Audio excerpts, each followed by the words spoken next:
बिस्मिल्लाहिर्रहमानिर्रहीम। स्टूडेंट्स, हम last time discuss कर चुके हैं एमडी कैट का लेक्चर नंबर 1। आज की इस वीडियो में हम एमडी कैट का unit number 1 lecture number 2 start करने वाले हैं, जिसमें हम ग्राफ्स के बेसिक्स को डिस्कस करेंगे। तो स्टार्ट करते हैं ग्राफ से।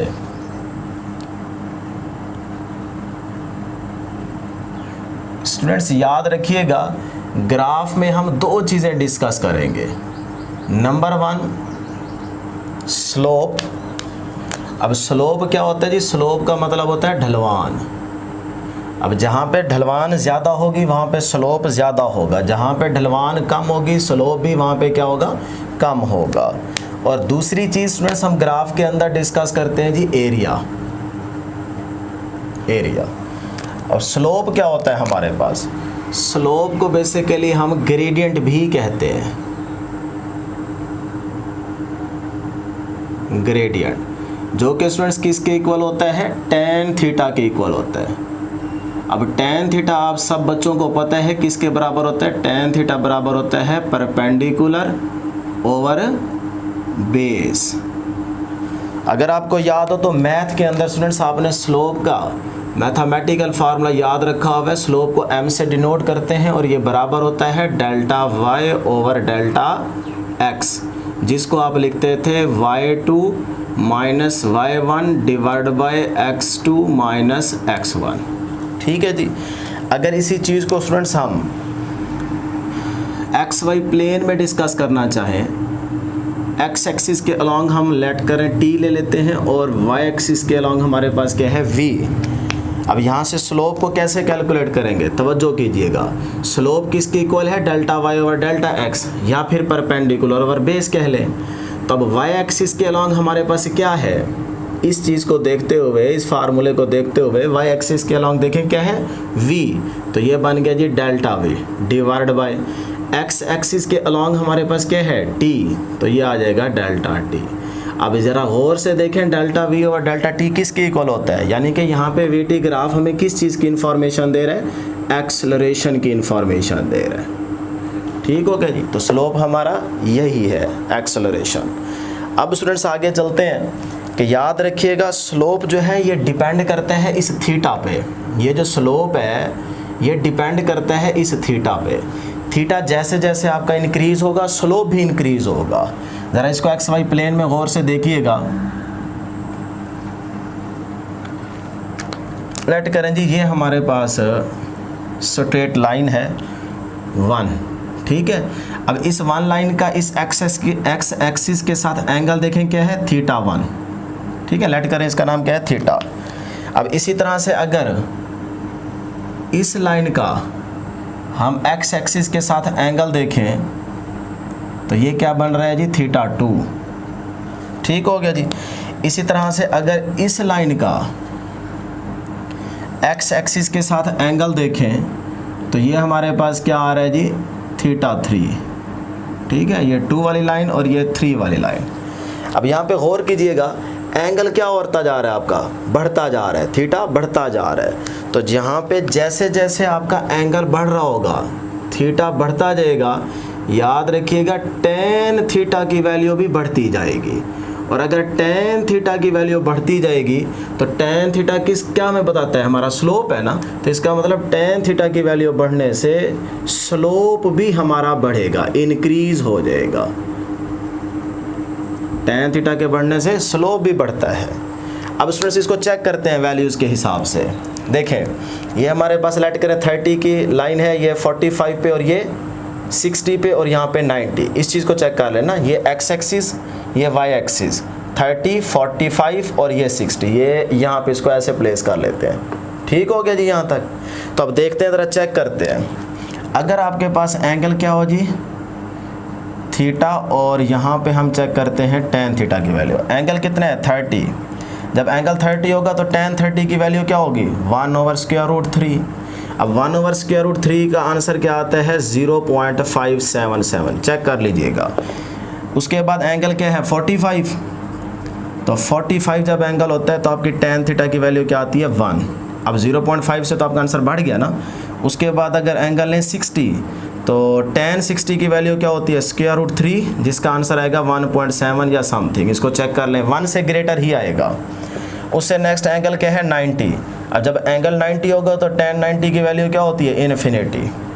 अब ज़रा गौर करें, यहाँ पे थीटा की वैल्यू क्या हो रही है इंक्रीज़। तो जैसे जैसे थीटा इंक्रीज़ हो रहा है वैसे वैसे स्टूडेंट्स यहाँ पे tan थीटा की वैल्यू भी इंक्रीज़ हो रही है। अब जब tan थीटा की वैल्यू इंक्रीज़ होगी तो स्लोप भी हमारा बढ़ रहा होगा। तो हम कह सकते हैं कि यहाँ पे स्लोप हमारा बढ़ रहा है, इंक्रीज़ हो रहा है। ठीक हो गया जी, ये बातें आपने याद रखनी है। अब इसी चीज़ को आपने क्वाड्रेंट में याद रखना है ताकि आपको ग्राफ जो भी मिले आप उसका आंसर सही पिक कर सकें। वो चीज़ आपने क्या याद रखनी है, यहाँ पर ज़रा गौर कीजिएगा।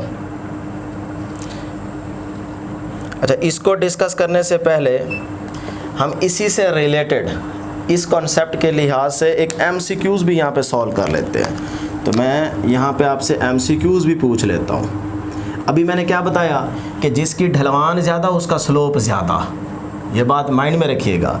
अब इन्हीं लाइंस को अगर इस तरह से वो MCQs में दे दे कि हमारे पास ये आगे जी नंबर 1 वाली लाइन, ये आगे जी नंबर 2 वाली लाइन, और ये आगे नंबर 3 वाली लाइन, और ये आगे जी लास्ट में हमारे पास नंबर 4 वाली लाइन। ठीक है, अब वो आपसे पूछ सकता है कि बताएं 1 2 3 4 में से किसका स्लोप ज़्यादा है, मैक्सिमम है। ठीक है, इन लाइन में से स्लोप किसका ज़्यादा है। अब आपने याद रखना है जिसकी ढलवान ज़्यादा, जिस पे चढ़ना बहुत मुश्किल, उसका स्लोप ज़्यादा होगा। इसकी स्लोप सबसे कम, क्योंकि इस पे चलना बहुत आसान है, इस पे थोड़ा सा चलना मुश्किल है इसके कंपैरेटिवली।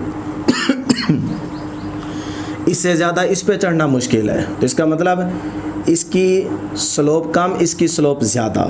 फिर इसके कंपैरेटिवली इस पे चढ़ना और मुश्किल है, तो इसकी स्लोप सबसे ज़्यादा होगी। ठीक है, तो इसका मतलब ढलवान सबसे ज़्यादा इसकी है। तो इन 4 लाइंस में से स्लोप किसकी ज़्यादा है, 4 वाले की। तो यहाँ पे मेंशन कर देता हूँ 4 वाली लाइन की स्लोप जो है ये ज़्यादा है, मैक्सिमम है। क्या होगी, परपेंडिकुलर आ रही है, तो परपेंडिकुलर लाइन का जो स्लोप होता है बेटे वो इन्फिनिटी के इक्वल होता है। ठीक है, क्योंकि 90 एंगल बन जाएगा ना, तो 90 पे tan थीटा की वैल्यू इन्फिनिटी होती है। ठीक है, और हॉरिजॉन्टल लाइन का स्लोप क्या होता है, 0 होता है, ये भी याद रखिएगा। तो ये एक छोटा सा MCQs था, इसको आपने ध्यान में रखना है। अगली बात करते हैं जी क्वाड्रेंट के अंदर फर्स्ट क्वाड्रेंट में tan की वैल्यू क्या होती है, पॉजिटिव। याद रखिएगा, मैथ के अंदर आपने याद रखा हुआ है कि आज सजना टूर चलिए, आ से ऑल पॉजिटिव होंगे। सजना सेकंड में S आ रहा है, S वाले पॉजिटिव बाकी नेगेटिव। टूर थर्ड में T आ रहा है, T टूर से T, तो T वाले क्या होंगे, पॉजिटिव बाकी नेगेटिव। चलिए C वाला फोर्थ में आ रहा है, C वाला पॉजिटिव होगा फोर्थ में, बाकी सारे नेगेटिव होंगे। तो इस तरह से आप याद रख सकते हैं, या जैसे आपको याद है वैसे भी आप याद रखें। तो फर्स्ट क्वाड्रेंट में हमने देखा जी tan की वैल्यू पॉजिटिव होगी। सेकंड क्वाड्रेंट में भी tan की वैल्यू क्या होगी स्टूडेंट्स, नेगेटिव। ठीक है, इसी तरह स्टूडेंट्स थर्ड क्वाड्रेंट में याद रखें, थर्ड क्वाड्रेंट में जो tan की वैल्यू होगी वो क्या होगी, पॉजिटिव। इसी तरह फोर्थ क्वाड्रेंट के अंदर जो tan की वैल्यू होगी स्टूडेंट्स वो क्या रहेगी, नेगेटिव रहेगी। अगर ये बातें आपको याद हैं तो यहाँ से आप स्लोप को याद रखेंगे और फिर आपको ग्राफ में किसी किस्म का मसला नहीं होगा। याद रखिएगा, अगर आपका ग्राफ फर्स्ट क्वाड्रेंट में लाई करता है तो फर्स्ट क्वाड्रेंट में tan की वैल्यू क्या है, पॉजिटिव, तो स्लोप आपका क्या होगा, पॉजिटिव होगा। याद रखें, ठीक है जी। इसी तरह अगर आपका ग्राफ फोर्थ क्वाड्रेंट में लाई करता है तो फोर्थ क्वाड्रेंट में tan की वैल्यू क्या है, पॉजिटिव, तो स्लोप क्या होगा आपका, पॉजिटिव होगा। ठीक है जी, उस लाइन का स्लोप क्या होगा, पॉजिटिव होगा। इसी तरह स्टूडेंट्स याद रखें, अगर आपका ग्राफ सेकंड क्वाड्रेंट में लाई करता है तो tan की वैल्यू क्या है, सेकंड क्वाड्रेंट में नेगेटिव, तो स्लोप भी आपका क्या होगा, नेगेटिव होगा। याद रखते जाए, अगर आपका ग्राफ फोर्थ क्वाड्रेंट में लाई करता है तो tan की वैल्यू क्या है, नेगेटिव, तो फिर स्लोप क्या होगा आपका फोर्थ क्वाड्रेंट में, नेगेटिव होगा। ठीक हो गया जी। अगर ये बातें आपने अपने माइंड में बिठा ली हैं तो आगे हम इसका MCQs बनाते हैं और आपने फिर आंसर करना है। देखिएगा जी, पहला MCQs बनाते हैं।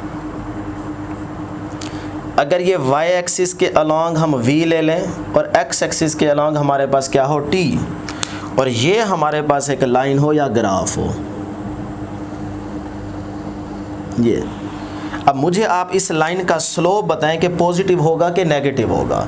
वीडियो को यहाँ पे पॉज करें और फटाफट बताएं कि इस लाइन का जो स्लोप है वो पॉजिटिव है या नेगेटिव है। सिर्फ इतना बताना है, जितना पूछा जा रहा है उतना ही बताना है, ठीक है। इस लाइन का स्लोप पॉजिटिव है या नेगेटिव है, फटाफट शाबाश। वीडियो को पॉज करें और इसका आंसर करें,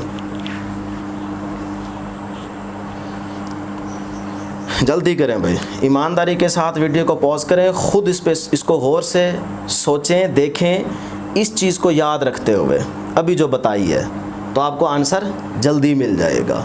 और कमेंट सेक्शन में इसका आंसर करें। चलें जी, अब बहुत से स्टूडेंट्स होंगे जो कि इस चीज़ को जहन में रखी बैठे होंगे कि ये जो लाइन है ये फर्स्ट क्वाड्रेंट में आ रही है, तो लिहाजा फर्स्ट क्वाड्रेंट में सारे पॉजिटिव, tan भी पॉजिटिव, तो इसका मतलब स्लोप क्या होगा, पॉजिटिव होगा। ये बिल्कुल गलत है। जो भी ऐसे सोच रहे हैं वो गलत सोच रहे हैं। आपने इस चीज़ को याद रखना है, tan थीटा को पहले ढूंढना है। तो पहले हम क्या करते हैं कि इस लाइन को ज़रा गौर से देखते हैं। इस लाइन का यानी कि ये जो रेड वाली आ रही है, ये इस लाइन का एक्स एक्सिस के साथ एंगल चेक करते हैं। तो एक्स एक्सिस के साथ इसका जो एंगल बन रहा है वो स्टूडेंट्स ये है, ज़रा गौर कीजिएगा, ये बन रहा है, ऐसे ही है। अब इस एंगल को गौर से देखें, ये थीटा 90 से तो ग्रेटर है, यानी कि एंगल क्या बन रहा है, थीटा। अब ये थीटा 90 से ग्रेटर है, आगे जा रही है आपकी लाइन। तो अगर थीटा 90 से ग्रेटर हो तो इसका मतलब है कि आपकी लाइन सेकंड क्वाड्रेंट में लाई कर रही होगी। तो सेकंड क्वाड्रेंट में tan की वैल्यू तो नेगेटिव होती है, तो इसका मतलब यहाँ पे इस लाइन का स्लोप भी क्या होगा, नेगेटिव होगा। स्लोप भी क्या होगा, नेगेटिव होगा। ठीक हो गया जी। अब इसी तरह से अगर नीचे वाली को चेक करें तो ये भी आपके पास क्या जा रही है जी, फोर्थ क्वाड्रेंट में जा रही है। अब फोर्थ क्वाड्रेंट में tan की वैल्यू क्या होती है स्टूडेंट्स, tan की वैल्यू नेगेटिव होती है, तो स्लोप भी आपका क्या होगा, नेगेटिव होगा। तो इसका मतलब ओवरऑल हम यहाँ पे इस लाइन का जो स्लोप कहेंगे उसको हम नेगेटिव का नाम देंगे। तो मैंने आपसे पूछा था कि इस लाइन का स्लोप बताएं, पॉजिटिव होगा या नेगेटिव होगा, तो आपने क्या आंसर करना है जी, नेगेटिव होगा, क्योंकि थीटा की वैल्यू 90 से ग्रेटर है।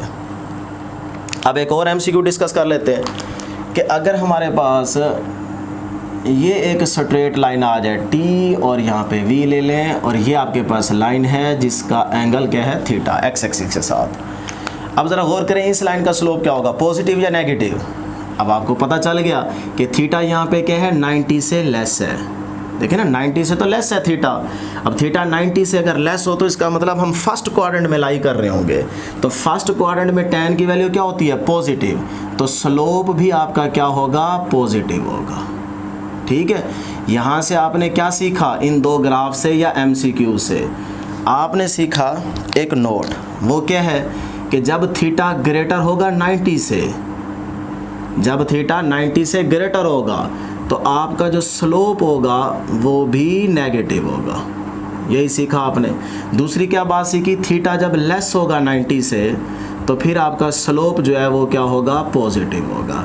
लेकिन याद रहे कि ये थीटा आपने एक्स एक्सिस के साथ लेना है, एक्स एक्सिस के साथ बनने वाला जो एंगल है वो है थीटा। ठीक हो गया जी। तो यहाँ से स्टूडेंट्स हमने एक और चीज़ भी याद रखनी है कि लेट्स सपोज अगर वाई एक्सिस के अलॉन्ग हमारे पास फोर्स है, या आप P भी ले सकते हैं, और एक्स एक्सिस के अलॉन्ग हमारे पास क्या है जी,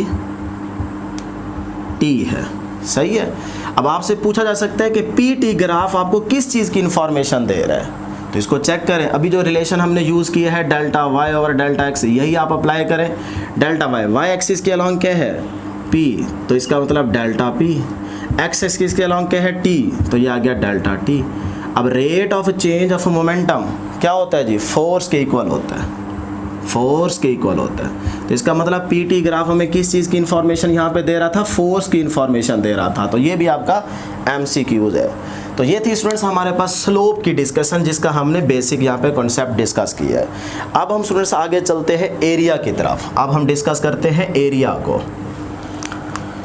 तो देखते हैं जी यहाँ पे एरिया। एरिया सिंपल आपको पता है क्या होता है जी, base into height, base multiply by height कह लें या स्टूडेंट्स आप परपेंडिकुलर कह लें, एक ही बात है। ये एरिया का फार्मूला है। अब ज़रा गौर कीजिएगा, लेट्स सपोज वाई एक्सिस के अलॉन्ग हमारे पास क्या है, फोर्स, और एक्स एक्सिस के अलॉन्ग हमारे पास क्या है, वेलोसिटी v। अब मैं आपसे पूछूं कि इस लाइन का जो एरिया है या इस ग्राफ का जो एरिया है वो हमें किस चीज़ की इंफॉर्मेशन दे रहा है, या वो एरिया किसके इक्वल है, तो यहाँ से कैलकुलेट करते हैं। एरिया इज इक्वल टू, अभी बताया बेस इंटू हाइट, तो क्या बन जाएगा, f मल्टीप्लाई बाय v। अब याद रखिए f मल्टीप्लाई बाय v किसके इक्वल होता है, f डॉट v आपने पढ़ा हुआ है, पावर के इक्वल होता है। तो इसका मतलब यहाँ पे फोर्स इंटू वेलोसिटी का जो एरिया आ रहा है, ठीक है, या इस ग्राफ का जो एरिया है वो एक फिजिकल क्वांटिटी के बराबर आ रहा है, और वो फिजिकल क्वांटिटी क्या है जी, पावर। तो इस तरह से यहाँ पे एरिया किसके इक्वल आ गया जी, पावर के इक्वल आ गया। ठीक है जी। अब याद रखिएगा मैंने स्टार्ट में ही बताया है कि जो एरिया है हर ग्राफ का वो ज़रूरी नहीं है कि एक फिजिकल क्वांटिटी के बराबर आए, आ भी सकता है और नहीं भी आ सकता, ये अभी हम प्रूफ करेंगे यहाँ पे। अब जी आगे चलते हैं। अगर आपके पास स्टूडेंट्स ट्राइंगल हो तो ट्राइंगल का जो एरिया होता है वो हमारे पास क्या होगा, वो होगा जी, याद रखिएगा, हाफ बेस इंटू हाइट कह लें, लेंथ इंटू विड्थ कह लें, आपकी मर्ज़ी है, तो बेस इंटू हाइट के इक्वल होता है। इसी तरह से अगर आपके पास स्क्वायर आ जाए या फिर आपके पास रेक्टेंगल आ जाए तो स्टूडेंट्स इसका जो आपके पास एरिया होता है वो होता है बेस इंटू हाइट, या लेंथ इंटू विड्थ भी बोल सकते हैं। ठीक है जी। उसके बाद अगर हमारे पास सर्कल आ जाए, सर्कल, तो सर्कल का स्टूडेंट्स हमारे पास जो एरिया होता है वो होता है पाई आर स्क्वायर, याद रखिएगा। और अगर हमारे पास सेमी सर्कल आ जाए, सेमी सर्कल, तो इसका एरिया क्या होगा, इसका एरिया होगा हाफ इंटू पाई आर का स्क्वायर। ठीक हो गया जी। इनको याद रख लें फटाफट। इससे नेक्स्ट हम एक और डायग्राम याद रखेंगे, वो है ट्राइपजियम या ट्रेपजियम भी बोल सकते हैं। कर दूँ रे स्टूडेंट्स, अगर नोट नहीं किया तो नोट कर लें फटाफट, वीडियो को पॉज करके स्क्रीनशॉट ले लें। चलें जी।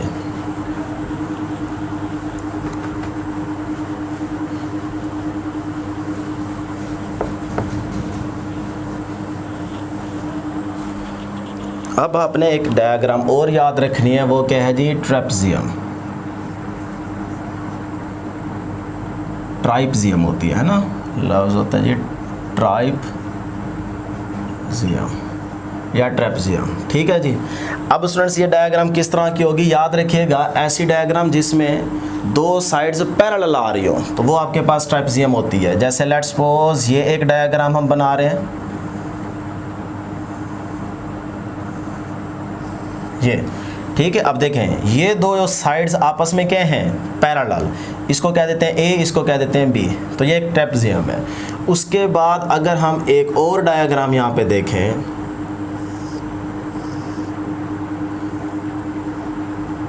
ये, अब ये वाली अगर आप डायग्राम गौर से देखें तो ये भी हमारे पास क्या है, ट्राइपजियम की डायग्राम है। कैसे, ये दो साइड्स आपस में क्या है, पैरेलल, इसको ए कह लें, इसको बी कह लें। इन दो साइड्स के बिटवीन ये हमारे पास क्या है, डिस्टेंस, या इसको हाइट भी कह सकते हैं। इसी तरह इन दो साइड्स के बिटवीन ये हमारे पास क्या है, हाइट या डिस्टेंस। ठीक हो गया जी।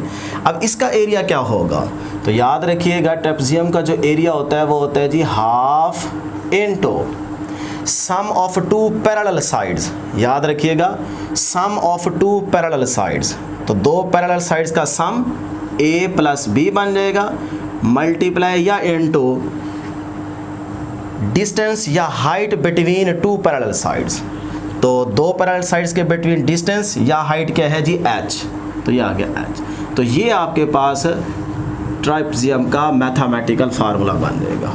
ठीक है जी। दोबारा रिपीट कर देता हूँ, एरिया किसके इक्वल होगा, half into sum of two parallel sides, दो पैरेलल साइड्स का sum a plus B, into दो साइड्स के बिटवीन जो डिस्टेंस होगा या हाइट होगी वो, तो दो साइड्स के बिटवीन जो पैरेलल साइड्स हैं उनके बिटवीन हाइट क्या है, h, तो ये h आ गया।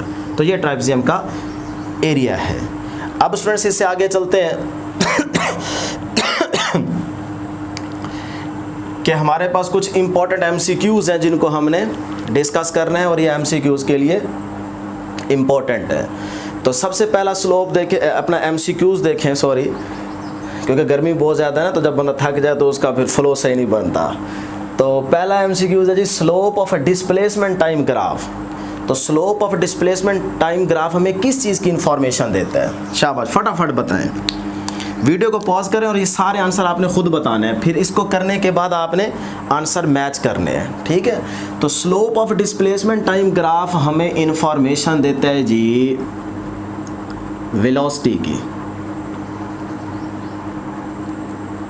क्यों भी ऐसे ही होगा? ठीक हो गया जी, क्योंकि डिस्प्लेसमेंट को हमने लेना है स्टूडेंट्स वाई एक्सिस के अलॉन्ग, और एक्स एक्सिस के अलॉन्ग हमने लेना है जी टाइम को। तो डेल्टा डी ओवर टी कह लें या डी ओवर टी, क्या बन जाएगा? वेलोसिटी। तो इसका मतलब slope of displacement time graph हमें किस चीज़ की इंफॉर्मेशन दे रहा है? वेलोसिटी की। उससे नेक्स्ट है जी हमारे पास slope of distance time graph. Distance time graph है तो यहाँ पे क्या आ जाएगा जी? स्पीड आ जाएगी। उससे नेक्स्ट हमारे पास है slope of velocity time graph. अब वेलोसिटी टाइम ग्राफ है तो इसका मतलब अगर y एक्सिस के अलॉन्ग v है, x एक्सिस के अलॉन्ग t है, तो v ओवर t जो है ये हमें किस चीज़ की इंफॉर्मेशन देता है जी? एक्सेलरेशन की। क्या बन जाएगा? एक्सेलरेशन। तो यहाँ पे हम लिख देते हैं जी एक्सेलरेशन, ठीक है। उससे नेक्स्ट है जी area of displacement time graph. ये ज़रा समझिएगा इसको गौर से, यहाँ पे बहुत से स्टूडेंट्स गलती करते हैं। Area of displacement time graph किस चीज़ की इंफॉर्मेशन दे रहा है? शाबाश, सोचें। तो मैं यहाँ पे लिख देता हूँ area of displacement time graph जो है, इसको बल्कि पहले यहाँ पे आपको समझाते हैं। ये आ गया t, ये आ गया डिस्प्लेसमेंट, ठीक है, और ये आपके पास क्या आ जाएगा? एरिया। अब अगर इस तरह से देखें तो d एरिया क्या होगा जी? Base into height, d multiply टी, d मल्टीप्लाई बाई टी। अब d मल्टीप्लाई टी किसके इक्वल आएगा? तो याद रखिएगा ये एक फिजिकल क्वांटिटी के इक्वल नहीं आएगा, क्योंकि d मल्टीप्लाई टी किसके इक्वल है? एक फिजिकल क्वांटिटी के इक्वल तो नहीं आ सकता ना। चेक कर लें, सोचें जितना सोच सकते हैं। तो इसका मतलब हम कह सकते हैं यहाँ पे कि area of displacement time graph जो है ये एक नॉन कह लें नॉन फिजिकल क्वांटिटी के बराबर आएगा। उससे नेक्स्ट है जी area of distance time graph. तो ये भी आपके पास क्या आएगा? सेम यही, एक फिजिकल क्वांटिटी के इक्वल नहीं आएगा। उससे नेक्स्ट है जी area of acceleration time graph. ये बड़ा इंपॉर्टेंट है, इसको ज़रा सोच के मुझे बताएं कमेंट सेक्शन के अंदर, और लाजमी बताइएगा। Area of acceleration time graph, T और यहाँ पे ए। तो area of acceleration time graph हमें किस चीज़ की इंफॉर्मेशन देगा या किसके इक्वल आएगा? शाबाश, सोच के बताएं। A multiply by T, acceleration होता है v ओवर टी, तो t को इधर ले आए तो a multiply T is equal to v आ गया। ऐसे ही बनेगा। अब बहुत से स्टूडेंट सोच रहे होंगे वेलोसिटी के एरिया इनटू टी, यानी कि एक्सेलरेशन टाइम ग्राफ जो है उसका एरिया हमें वेलोसिटी के बारे में बताता है, लेकिन स्टूडेंट्स याद रखिएगा ये गलत है। एक्सेलरेशन तब आता है जब वेलोसिटी में चेंज आए। जब तक वेलोसिटी में चेंज नहीं आएगा एक्सेलरेशन प्रोड्यूस नहीं होगा। तो एक्सेलरेशन यहाँ पे आ चुका है, एक्सेलरेशन टाइम ग्राफ, तो इसका मतलब वेलोसिटी में चेंज आया होगा। तो इसीलिए आपने सिर्फ वेलोसिटी नहीं कहना बल्कि चेंज इन वेलोसिटी कहना है। तो area of acceleration time graph जो है वो चेंज इन वेलोसिटी के इक्वल आएगा। अगली बात, area of velocity time graph. अब area of velocity time graph किसके इक्वल होगा? यहाँ से दोबारा चेक कर लेते हैं।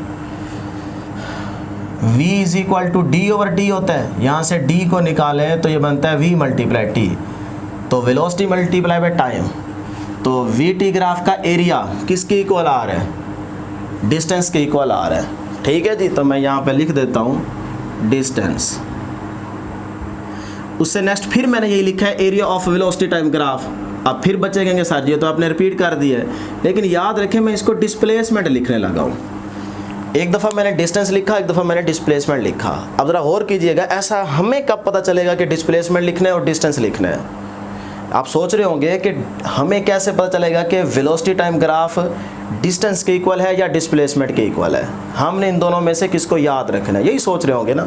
तो स्टूडेंट्स याद रखिएगा, जब भी इसको यहाँ पे डायग्राम में भी समझाता हूँ, जब भी आप वेलोसिटी टाइम ग्राफ का एरिया कैलकुलेट करने, लेकिन वो एरिया इस तरह से कैलकुलेट करें कि आपको एरिया को कैलकुलेट करने के लिए अलजेब्रिक सम लेना पड़े।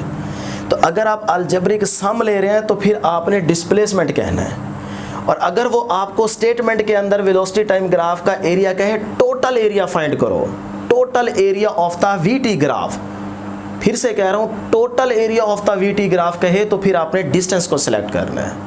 और अगर वो आपको अलजेब्रिक सम का कहे और फिर एरिया फाइंड आउट करने को कहे तो फिर आपने डिस्प्लेसमेंट लगाना है। छोटी सी एग्जांपल लेते हैं। देखिए हमारे पास ये ग्राफ है जिसमें यहाँ पे पॉजिटिव और यहाँ पे नेगेटिव वैल्यूज़ होती हैं। अब हम क्या करते हैं जी, इनका एरिया फाइंड आउट करते हैं। एक हमारे पास ये आ गया एरिया, इसको 1 कह देते हैं और इसको हम 2 का नाम दे देते हैं, एरिया 2।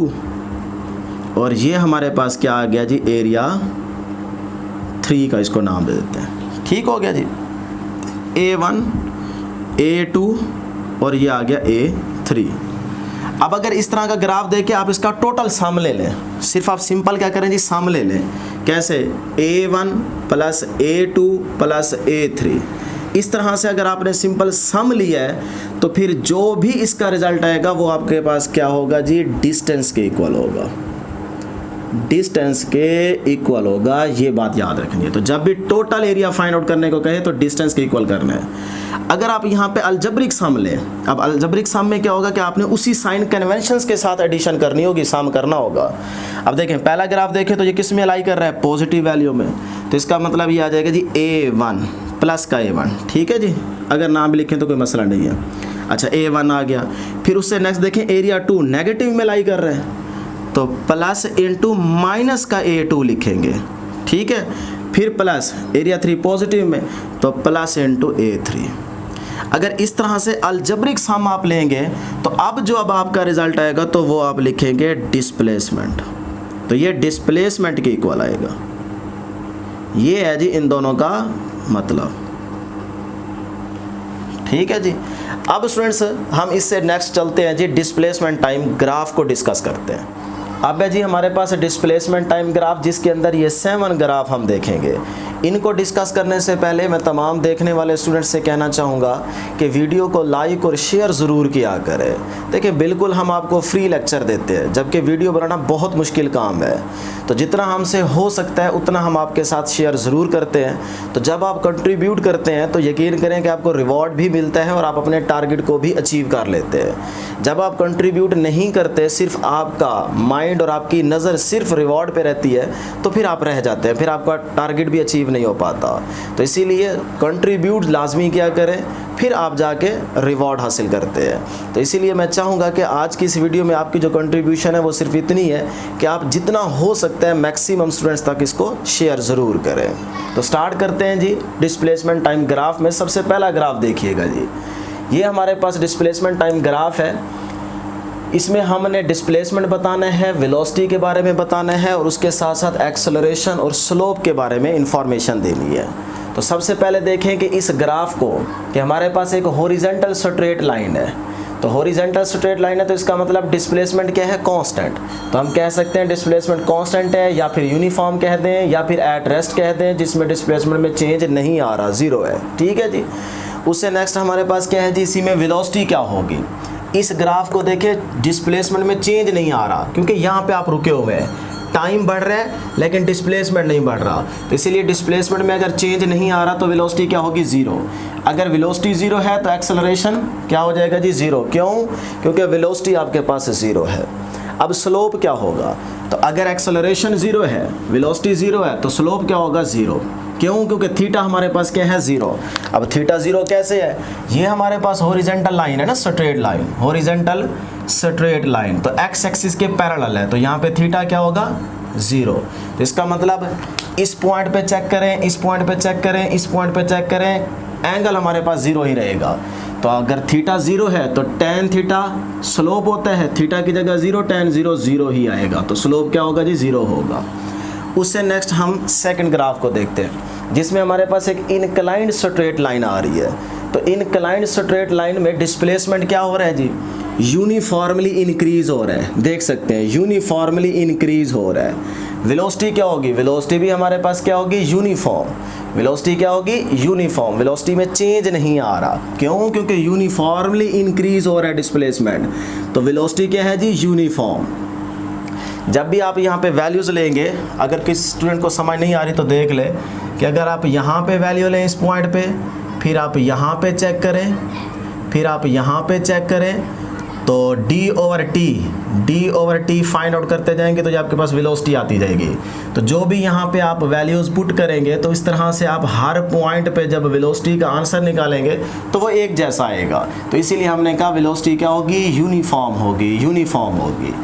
अगर वेलोसिटी यूनिफॉर्म है तो फिर एक्सेलरेशन ज़ीरो, क्योंकि वेलोसिटी में चेंज ही नहीं आ रहा। स्लोप क्या होगा, नंबर 1 स्लोप यूनिफॉर्म होगा, नंबर 2 थीटा कांस्टेंट है तो इसीलिए स्लोप पॉजिटिव होगा, नंबर 3 स्लोप पॉजिटिव होगा। अब कैसे जी, देखते हैं इसको। थीटा कांस्टेंट है स्टूडेंट्स, अगर आप यहाँ पे देखें थीटा क्या है, यहाँ पे देखें एंगल क्या है थीटा, यहाँ पे भी एंगल थीटा, तो ये थीटा क्या है, कांस्टेंट है। तो इसका मतलब थीटा कांस्टेंट लेकिन स्लोप पॉजिटिव। पॉजिटिव क्यों है, क्योंकि यहाँ पे आपके पास 90 और यहाँ पे 0, तो एक्स एक्सिस के साथ ये जो लाइन है ये एंगल क्या बना रही है, थीटा। तो ये थीटा 90 से क्या है, लेस। मैं यहाँ लिख देता हूँ, थीटा 90 से क्या है, लेस। अगर 90 से लेस है तो इसका मतलब है कि फर्स्ट क्वाड्रेंट में लाई कर रही है ये लाइन, तो फर्स्ट क्वाड्रेंट में tan क्या होता है, पॉजिटिव। तो इसीलिए हमारे पास यहाँ पे स्लोप क्या होगा, पॉजिटिव होगा। अभी मैंने प्रीवियस स्लाइड में बताया है कि tan थीटा फर्स्ट क्वाड्रेंट में पॉजिटिव, अगर tan पॉजिटिव है तो स्लोप क्या होगा, पॉजिटिव होगा। ठीक है जी, उससे नेक्स्ट चलते हैं जी नंबर 3 की तरफ। अब इस लाइन को देखें, ये हमारे पास इंक्लाइंड है लेकिन इसकी डायरेक्शन डाउनवर्ड शो की गई है। तो इसका मतलब है कि डिस्प्लेसमेंट क्या हो रहा है, डिक्रीज। तो यूनिफॉर्मली डिक्रीज हो रहा है डिस्प्लेसमेंट, यूनिफॉर्मली डिक्रीज। जिस तरह यहाँ पे यूनिफॉर्मली इंक्रीज था, अब यहाँ पे क्या है, यूनिफॉर्मली डिक्रीज हो रहा है, नीचे आ रहे हैं। तो वेलोसिटी क्या होगी, वेलोसिटी भी यूनिफॉर्म होगी, लेकिन वेलोसिटी यूनिफॉर्म ज़रूर होगी लेकिन नेगेटिव यूनिफॉर्म होगी। ठीक है ना, डाउनवर्ड आ रहा है ना पार्टिकल, आपका डाउनवर्ड आ रहा है रेफरेंस की तरफ, ओरिजिन की तरफ, तो इसीलिए डिस्प्लेसमेंट डिक्रीज हो रहा है। तो वेलोसिटी क्या होगी, यूनिफॉर्म लेकिन नेगेटिव। उससे नेक्स्ट देखते हैं जी एक्सेलरेशन क्या होगा। यूनिफॉर्म वेलोसिटी है तो एक्सेलरेशन क्या होगा, 0 के इक्वल होगा। तो अब स्लोप क्या होगा, नंबर 1 स्लोप यूनिफॉर्म होगा, नंबर 2 थीटा कांस्टेंट रहेगा, इसमें भी थीटा क्या है आपके पास, कांस्टेंट है, लेकिन स्लोप नेगेटिव होगा। अब स्लोप नेगेटिव कैसे होगा, अगर आप यहाँ पे एंगल चेक करना चाहें, ये एक्स एक्सिस के साथ इस लाइन का एंगल, तो ये एंगल बन रहा है। अब इस एंगल को गौर से देखें, थीटा 90 से ग्रेटर है। अगर 90 से ग्रेटर है तो इसका मतलब ये लाइन सेकंड क्वाड्रेंट में लाई कर रही होगी। तो सेकंड क्वाड्रेंट में tan थीटा की वैल्यू क्या होती है, नेगेटिव। तो अगर tan थीटा नेगेटिव है तो फिर स्लोप भी नेगेटिव होगा। ठीक हो गया जी, इस चीज़ को याद रख ले। अब आते हैं जी हम नंबर 4 की तरफ। कर्व्ड ग्राफ आ रहा है, तो कर्व्ड ग्राफ है तो इसका मतलब नॉन यूनिफॉर्मली डिस्प्लेसमेंट इंक्रीज हो रहा होगा। ऊपर की तरफ जा रहे हैं ना, तो इसका मतलब डिस्प्लेसमेंट नॉन यूनिफॉर्मली इंक्रीज होता जा रहा है। ठीक हो गया। वेलोसिटी क्या होगी, अगर डिस्प्लेसमेंट नॉन यूनिफॉर्मली इंक्रीज हो रहा है तो वेलोसिटी क्या होगी, वेरिएबल होगी। वेलोसिटी क्या होगी, वेरिएबल, चेंज हो रही है। वेलोसिटी क्या हो रही है, यहाँ पे चेंज हो रही है। अब जो वेलोसिटी चेंज हो रही है, याद रहे कि वो तो पॉजिटिव होगी, और दूसरा वो वेलोसिटी डिक्रीज हो रही है। चेंज ज़रूर हो रही है लेकिन डिक्रीज हो रही है। वेलोसिटी वेरिएबल है जिसमें वेलोसिटी पॉजिटिव रहेगी लेकिन डिक्रीज हो रही है, ये याद रखिएगा। अब इसी चीज़ को देखते हुए एक्सेलरेशन क्या होगा, अगर वेलोसिटी डिक्रीज हो रही है तो इसका मतलब चेंज तो आ रहा है, तो एक्सेलरेशन 0 नहीं हो सकता। स्लोप क्या होगा, नंबर 1 नॉन यूनिफॉर्म होगा, क्योंकि आपके पास नॉन यूनिफॉर्मली इंक्रीज हो रहा है डिस्प्लेसमेंट, तो स्लोप भी आपका क्या होगा, नॉन यूनिफॉर्म होगा। नंबर 2 स्लोप डिक्रीज हो रहा होगा, नंबर 2 स्लोप डिक्रीज हो रहा होगा। अब इस चीज़ को समझिएगा, देखें स्लोप डिक्रीज कैसे हो रहा है। यहाँ पे आप स्लोप को फाइंड आउट करने के लिए कर्व्ड है आपके पास, तो इसका मतलब है कि आपको सबसे पहले टेंजेंट ड्रा करना होगा, वही टेंजेंट आपको स्लोप की इन्फॉर्मेशन देगा। तो इस पॉइंट पे टेंजेंट ये आएगा, इस पॉइंट पे टेंजेंट ये होगा, इस पॉइंट पे टेंजेंट ये होगा।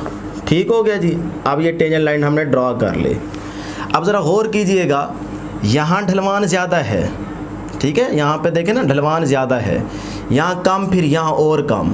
तो इसका मतलब अगर मैं यहाँ पे एंगल चेक करना चाहूँ, एंगल ये थीटा और फिर यहाँ पे थीटा, तो एंगल मेरा क्या हो रहा है, बढ़ रहा है या कम हो रहा है? देखें ज़रा गौर से, यहाँ मैक्सिमम में ज़्यादा है एंगल, यहाँ फिर और कम हो गया, फिर यहाँ जाके ज़ीरो हो गया, पैरेलल हो गया। तो इसका मतलब एंगल जो थीटा है ये डिक्रीज़ हो रहा है। तो अगर एंगल थीटा डिक्रीज़ हो रहा है तो टैन थीटा भी क्या होता जाएगा, डिक्रीज़। तो इसीलिए स्लोप भी क्या होता जाएगा, डिक्रीज़ होता जाएगा। ठीक है, तो स्लोप क्या है जी, डिक्रीजिंग। अब स्लोप होगा क्या, पॉजिटिव या नेगेटिव? तो हमने कहा जी स्लोप पॉजिटिव होगा। इस बात को समझते हैं कि स्लोप पॉजिटिव क्यों होगा। देखें ये लाइन गौर से देखें, 90 से पीछे है ना, ग्रेटर तो नहीं है। तो इसका मतलब अगर हम देखें तो ये फर्स्ट वाली लाइन है, ये यहाँ आ रही है, सेकंड वाली यहाँ आ रही है और थर्ड वाली यहाँ आ रही है।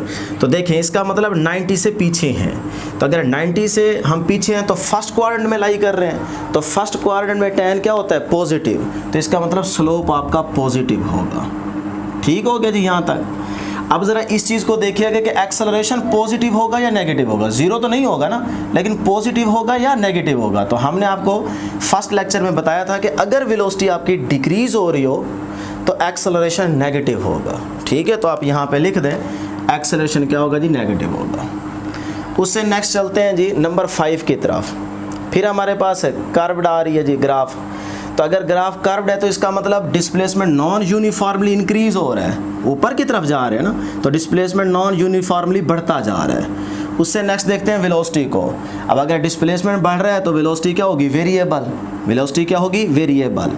याद रहे कि वेलोसिटी पॉजिटिव रहेगी और वेलोसिटी की वैल्यू इंक्रीज कर रही होगी। यानी कि जब आप यहाँ से वैल्यूज़ टेंजेंट लाइन ड्रा करके हर पॉइंट पे वेलोसिटी को कैलकुलेट करेंगे, स्लोप निकालेंगे, तो आपके पास जो आंसर आएगा वो पॉजिटिव में आता जाएगा और वो बढ़ता जाएगा। इसीलिए हमने कहा वेरिएबल वेलोसिटी पॉजिटिव रहेगी और इंक्रीज हो रही होगी इस ग्राफ में। जब आप हर पॉइंट पे टेंजेंट ड्रा करेंगे, टेंजेंट ड्रा करने के बाद आप स्लोप निकालेंगे, तो जो वेलोसिटी का आंसर आता जाएगा वो आपका पॉजिटिव रहेगा और वो वेलोसिटी का आंसर बढ़ता जाएगा। तो वेलोसिटी इसका मतलब इंक्रीज भी हो रही है। ठीक है जी। तो एक्सेलरेशन क्या होगा, एक्सेलरेशन ज़ीरो तो नहीं हो सकता क्योंकि वेलोसिटी वेरिएबल है, तो नॉट इक्वल टू ज़ीरो। अब देखते हैं स्लोप। स्लोप नॉन यूनिफॉर्म होगा, नंबर 1। नंबर 2 इंक्रीज हो रहा होगा, स्लोप इंक्रीज हो रहा होगा। अब इंक्रीज कैसे हो रहा होगा, इसको ज़रा और से समझिएगा। यहाँ पे हम टेंजेंट ड्रा करेंगे, लेट्स सपोज ये टेंजेंट, फिर यहाँ पे एक टेंजेंट लाइन ड्रा करते हैं, फिर यहाँ पे एक टेंजेंट लाइन ड्रा करते हैं, ये आगे। ठीक है, अब ज़रा गौर से देखें, यहाँ पे एंगल क्या है, कम, फिर एंगल बढ़ गया, फिर और बढ़ गया है। तो इसका मतलब एंगल हमारा क्या हो रहा है, इंक्रीज हो रहा है। थीटा बढ़ रहा है ना, तो अगर थीटा हमारा इंक्रीज हो रहा है तो टैन थीटा की वैल्यू भी इंक्रीज करेगी। तो अगर टैन थीटा की वैल्यू इंक्रीज करेगी तो स्लोप भी हमारा इंक्रीज करेगा। ठीक हो गया, सेकंड पॉइंट क्लियर है। उससे नेक्स्ट थर्ड पॉइंट पे हमने लिखा स्लोप पॉजिटिव होगा, स्लोप पॉजिटिव होगा। इस चीज़ को देखते हैं। अब ये देखें, ये लाइन हमारे पास फर्स्ट क्वाड्रेंट में लाई कर रही है, ये भी फर्स्ट 90 से पीछे है ना, और ये नियरली इक्वल टू 90 है। तो इसका मतलब ये तीनों की तीनों हमारे पास जो टेंजेंट लाइंस आ रही हैं ये फर्स्ट क्वाड्रेंट में लाई कर रही है। तो फर्स्ट क्वाड्रेंट में टैन की वैल्यू क्या होती है, पॉजिटिव। तो इसीलिए स्लोप भी पॉजिटिव रहेगा। ठीक हो गया जी। अब देखते हैं कि एक्सेलरेशन हमारा पॉजिटिव होगा या नेगेटिव होगा। ज़ीरो तो नहीं होगा ना, लेकिन पॉजिटिव होगा या नेगेटिव होगा। तो वो चीज़ हम कहाँ से चेक करते आ रहे हैं, वेलोसिटी से। तो वेलोसिटी क्या हो रही है, इंक्रीज। अगर वेलोसिटी इंक्रीज हो रही है तो एक्सेलरेशन क्या होगा, पॉजिटिव होगा। ठीक है जी। उससे नेक्स्ट चलते हैं जी नंबर 6 की तरफ। इन दोनों को हमने इनका रिवर्स कर दिया है। अब ज़रा इस कर्व को देखें, कर्व्ड है ग्राफ, तो नॉन यूनिफॉर्मली डिक्रीज हो रहा है डिस्प्लेसमेंट। डिस्प्लेसमेंट क्या हो रहा है आपका, नॉन यूनिफॉर्मली डिक्रीज हो रहा है। ठीक है, आप रेफरेंस की तरफ आ रहे हैं ना, आपका पार्टिकल रेफरेंस की तरफ आ रहा है, ओरिजिन की तरफ आ रहा है, तो डिस्प्लेसमेंट क्या हो रहा है, डिक्रीज हो रहा है। अच्छा जी, वेलोसिटी क्या होगी, वेलोसिटी वेरिएबल होगी। कांस्टेंट तो नहीं हो सकती ना, वेरिएबल होगी। अब जो वेलोसिटी वेरिएबल होगी उसमें नंबर 1 वेलोसिटी इंक्रीज हो रही है, नीचे की तरफ आ रहे हैं, वेलोसिटी बढ़ रही है, इंक्रीज हो रही है। लेकिन नेगेटिव में वेलोसिटी होगी नेगेटिव, नेगेटिव में इंक्रीज हो रही है। जब आप टेंजेंट लाइन यहाँ पे ड्रॉ करेंगे डिफरेंट पॉइंट्स पे, तो वेलोसिटी को कैलकुलेट करेंगे डिफरेंट वैल्यूज दे के, तो आपको पता चल जाएगा कि आपका आंसर किस में आ रहा है जी, नेगेटिव में। लेकिन वो इंक्रीज हो रही है, नेगेटिव रहेगी, नेगेटिव। उससे नेक्स्ट हम देखते हैं जी एक्सेलरेशन।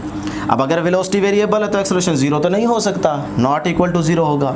अब देखते हैं स्लोप क्या होगा। नंबर 1 नॉन यूनिफॉर्म रहेगा, क्यों? क्योंकि हमारे पास कर्व्ड ग्राफ है, वेरिएबल वेलोसिटी है, एक्सेलरेशन 0 नहीं है, तो स्लोप नॉन यूनिफॉर्म होगा। नंबर 2 स्लोप इंक्रीज हो रहा है, इस चीज़ को ज़रा समझिएगा, स्लोप क्या हो रहा है जी, इंक्रीज हो रहा है। अब इंक्रीज कैसे हो रहा है देखते हैं। यहाँ पे सबसे पहले टेंजेंट लाइन ड्रॉ करें, ये टेंजेंट आ गया, फिर यहाँ पे ड्रॉ करें ये टेंजेंट, फिर यहाँ पे ड्रॉ करें ये टेंजेंट, ठीक है। अब ज़रा एंगल देखें गौर से, ये ज़रा समझिएगा। यहाँ पे हमारे पास 0, फिर ये 0 से ग्रेटर, फिर और ग्रेटर हो गया है। लेकिन एक चीज़ ज़रा समझिएगा, एंगल हमारा बढ़ रहा है, वहाँ पे हमने लिखा हुआ है इंक्रीज़, ठीक है, एंगल हमारा बढ़ रहा है ना। लेकिन हमने यहाँ पे देखना है कि कौन सा एंगल बढ़ रहा है हमारा। याद रखिएगा जो थीटा डिक्रीजिंग है ना, थीटा डिक्रीज, ये वाला एंगल हमारा 90 से ग्रेटर हो रहा है या उसको अप्रोच कर रहा है, 90 को अप्रोच कर रहा है। यहाँ पे 90 के बराबर आ रहा है ना, तो नियरली इक्वल टू आप कह सकते हैं। तो इसका मतलब जो डिक्रीजिंग थीटा है, अब बच्चे कंफ्यूज हो जाएंगे कि डिक्रीजिंग थीटा का क्या मतलब है। देखिए थीटा हमारा बढ़ रहा है 90 से बढ़ रहा है, लेकिन नेगेटिव में बढ़ रहा है। वजह, ये वाली लाइन आप ड्रॉ करें, यहाँ पे रेफरेंस ड्रॉ करें, ये 180 पे आ रही है। यहाँ पे अगर आप ये देखें ज़रा गौर से, एक्स एक्सिस के साथ ये आगे जा रही है ना, तो ये यहाँ से ये एंगल बन रहा है, ये देखिए ना, ये एंगल बन रहा है इस पॉइंट का। तो इसका मतलब ये वाली लाइन तो सेकंड क्वाड्रेंट में लाई कर रही है। तो सेकंड क्वाड्रेंट में अगर आपकी लाइन लाई कर रही है तो एंगल तो 90 से ग्रेटर होगा। बात समझ आ रही है? तो इसीलिए मैंने लिखा कि एंगल 90 से ग्रेटर ज़रूर है, लेकिन कौन सा, वो डिक्रीजिंग एंगल। जो डिक्रीजिंग थीटा है ना, यानी कि थीटा बढ़ ज़रूर रहा है, इंक्रीज ज़रूर हो रहा है, लेकिन नेगेटिव में हो रहा है। क्यों?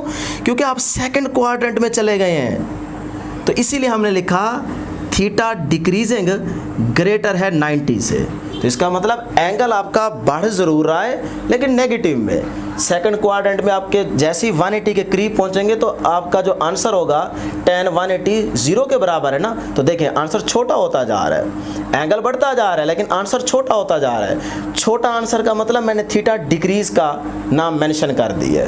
क्लियर होगी जी बात? तो एंगल बढ़ रहा था, स्लोप इंक्रीज होगा। ये वाला ग्राफ डिस्कस कर रहे हैं, इंक्रीज होगा। स्लोप क्या होगा जी? इंक्रीज। क्यों? क्योंकि थीटा बढ़ रहा है, थीटा बढ़ रहा है तो स्लोप भी इंक्रीजिंग होगा। लेकिन स्लोप होगा क्या, पॉजिटिव या नेगेटिव? अब ये बात समझ आ जाएगी थीटा डिक्रीज का मतलब।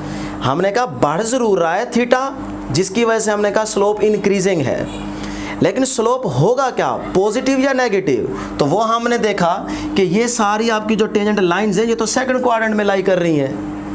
तो सेकंड क्वाड्रेंट में अगर ये लाई कर रही हैं तो tan की वैल्यू क्या होगी, नेगेटिव। तो स्लोप क्या होगा, नेगेटिव। तो उस नेगेटिव को मैंने ये डिक्रीजिंग थीटा का नाम दिया है। बात समझ आ रही है जी? 90 से आपका एंगल ज़रूर बढ़ रहा है, लेकिन कौन सा, थीटा डिक्रीजिंग। तो इसीलिए हमने कहा जी हमारा स्लोप क्या होगा, नेगेटिव होगा। क्लियर है जी? अब यहाँ से देखें वेलोसिटी क्या हो रही है, इंक्रीज। अगर वेलोसिटी इंक्रीज हो रही है तो एक्सेलरेशन हमारा क्या होगा, पॉजिटिव होगा। तो ये था जी बड़ा इम्पोर्टेंट ग्राफ जो कि नंबर 6 पे था। अब है जी नंबर 7 लास्ट, इसको आप खुद सॉल्व करेंगे और नंबर 7 की हेडिंग मेंशन करके आप कमेंट सेक्शन में बताएंगे। अगर आप डिस्प्लेसमेंट को देखें गौर से, तो डिस्प्लेसमेंट क्या हो रहा है, डिक्रीज हो रहा है या इंक्रीज हो रहा है? गौर से देखें, डिस्प्लेसमेंट डिक्रीज हो रहा है, ठीक है जी, नॉन यूनिफॉर्मली डिक्रीज हो रहा है। उससे नेक्स्ट अगर आप देखें वेलोसिटी को, तो अगर नॉन यूनिफॉर्मली डिक्रीज हो रहा है तो वेलोसिटी क्या होगी, वेरिएबल। अब वेलोसिटी अगर वेरिएबल है तो यहाँ पे देखें वेलोसिटी क्या होगी, नंबर वन बोले शाबाश, डिक्रीज या इंक्रीज, शाबाश बोलें जी, डिक्रीज। और नंबर 2 नेगेटिव या पॉजिटिव, नेगेटिव, ठीक है जी, रहेगी भी नेगेटिव और डिक्रीज होगी। इसी तरह से फिर एक्सेलरेशन क्या होगा, नॉट इक्वल टू 0। फिर लास्ट में आपने स्लोप के बारे में बताना है। तो ये वाला जो नंबर 7 पे ग्राफ है, ये आपने डिस्प्लेसमेंट, वेलोसिटी, एक्सेलरेशन और स्लोप, ये आपने कमेंट सेक्शन के अंदर खुद बताना है नंबर 7 की हेडिंग को मेंशन करते हुए, ठीक होगा जी। लास्ट में मैं आपसे एक और क्वेश्चन कर लेता हूँ।